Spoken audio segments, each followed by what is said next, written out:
Hi guys, welcome back to Delight's Gallo. I hope you're all doing good.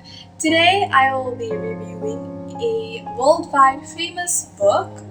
But before that, I'd like to thank all the subscribers who supported me throughout the first video and all the viewers. Thanks a lot for watching my video, and I'll be posting more videos like this one here. So I hope that you will keep on supporting me. So let's get to the review. I'll be reviewing Harry Potter and the Cursed Child. It is a really famous book. It was published in 2016, I think. The Harry Potter and the Cursed Child is actually the 8th book of the Harry Potter series, and it is actually written in the form of a play. It isn't a novel. There was actually a play in 2016 about this in the British theatre, and they just converted this into a book so that the people who didn't watch the play can read this. This was quite a good book. I don't dislike it, but I don't love it a lot. It's not at the top of my best books ever list, but it was quite alright. The story is actually about 19 years later and what happens in Harry's life. And Harry actually gets 3 kids when he marries Ginny, and they are James Potter, Lily Potter, and Albus Potter. So the story is actually about Harry experiencing struggles throughout his fatherhood when he's trying to parent his youngest child, Albus. And he also grapples with a past that refuses to stay at its place, while Albus must struggle with the weight of a family legacy that he never wanted. This one isn't much about Harry. It is about Harry, but I felt like it's mostly about how Albus struggles. Normally, I judge a book by asking myself if the story was predictable or not, and in this case, I felt like it wasn't much predictable. Now, the atmosphere throughout the book is quite tense and mature. I felt like it could be a bit more lighthearted. I didn't get that feeling of magic and mystery when I read this book, but I feel like you could feel that magic if you watched the play. So I feel like this is a book that adults would enjoy a lot, but not kids. I think it might take some time to digest. Then one of the features that I felt was a bit irrelevant in this book was the fact that Harry is struggling with fatherhood. If you have read the other Harry Potter books, you will know the fact that Harry has met a lot of inspiring men and women in his life from the time he discovered that he was a wizard at the age of 11, and now at the end of the book he was almost 40. So I feel like he could have gathered up that inspiration, motivation to carry on being a good father.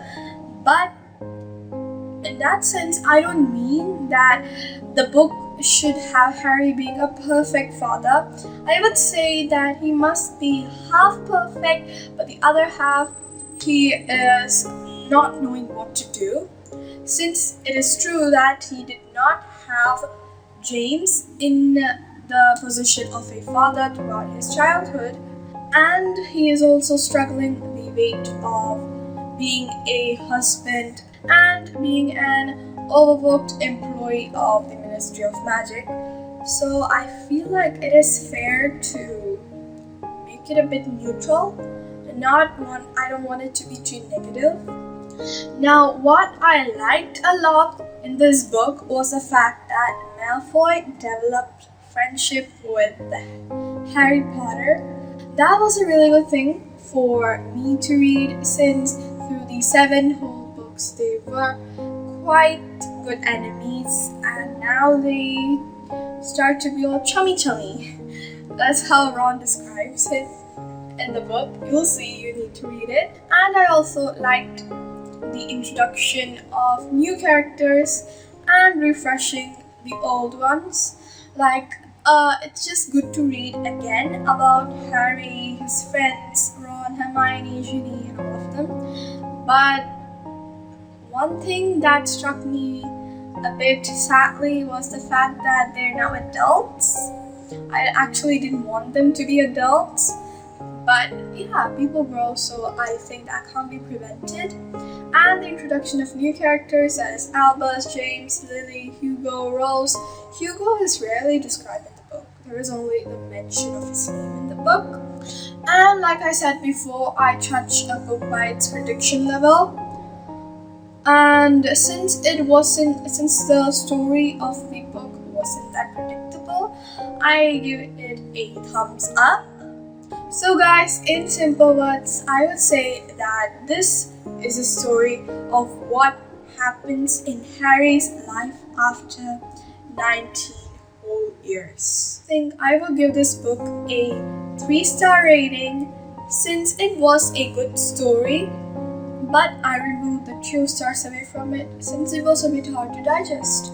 I saw the book from this point of view, so I don't know how you might see it. You might say that this book is better than the other books, or you might say that this is really bad than the other books. You should definitely read the story to find out what happens. The plot of the story is goodly set up. What happens at the end is a bit of a good twist. There are some good twists in it. There is suspense and I don't want to break it. So that is why I suggest that you guys give it a shot. And if you like this book review, please give it a thumbs up. If you dislike it or if you feel like it needs any improvement, please tell me in the comments below, and please subscribe if you feel that my videos are interesting. I'll be back with another video. Till then, bye!